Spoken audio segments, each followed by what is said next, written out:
got a special message to some of you that might not have voted for me on Election Day.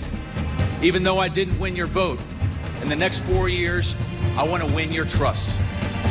That's the newest member of the Bush family to hold a statewide office in Texas. George P. Bush won the race for land commissioner. We're back with our roundtable. Ben Philpott from KUT and Bob Garrett from the Dallas Morning News. You know, some said being the son of Florida's former governor, Jeb Bush, and also the nephew of George W. Bush really helped him out. So do you think that's true?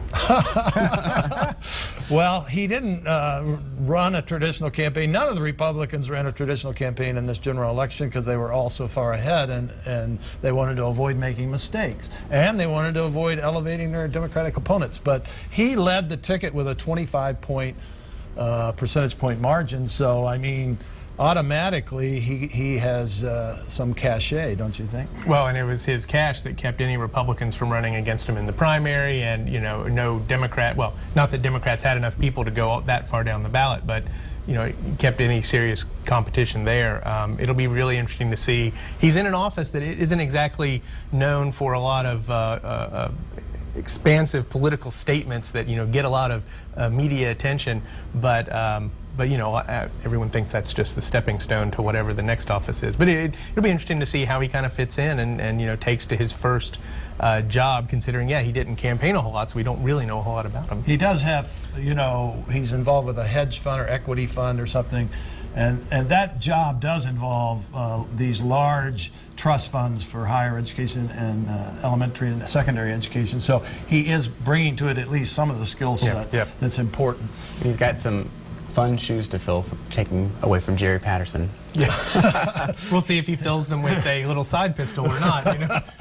He won't be nearly as much fun as Jerry Patterson. Oh, yeah. Well, thank you guys for being with us. I appreciate it. Thank you. Whether you own a gun or not, the election results this week could mean you'll see more weapons out and about. If open carry is good enough for Massachusetts, it's good enough for the state of Texas. Right now, it's illegal to have a handgun out in the open in Texas. Some conservatives want to see that changed. KXAN's Phil Prazen explains while Governor-elect Greg Abbott may be making good on a campaign promise, some consider the efforts misguided. I've been a gun owner ever since I was 10 years old. I got a BB gun for my birthday, and I've just been loving guns ever since. Nick Davis is currently applying for a concealed handgun license. What he really wants is to be able to show his gun in public. Purported criminal wanted to do something and saw that you had an open carry gun, maybe that would deter him. You go, wow, Texas is one of the few that does not allow open carry. Land Commissioner Jerry Patterson authored the 1995 bill allowing concealed carry of a handgun with a license.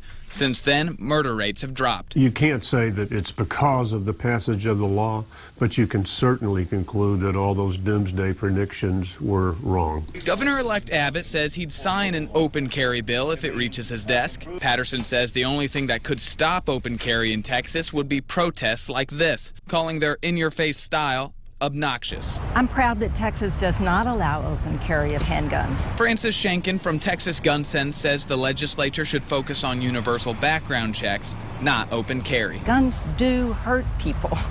We don't want to forget that. Nick disagrees and hopes the governor-elect keeps his promise, allowing him to one day walk around with his gun on full display. Phil Prazen, KXAN News.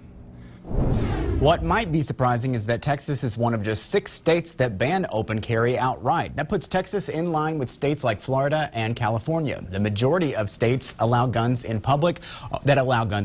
Only a dozen require a permit. History plays a part. In Texas, the open carry ban dates back more than 130 years. After the Civil War, laws were put in place to prevent former slaves and ex-Confederate soldiers from carrying guns.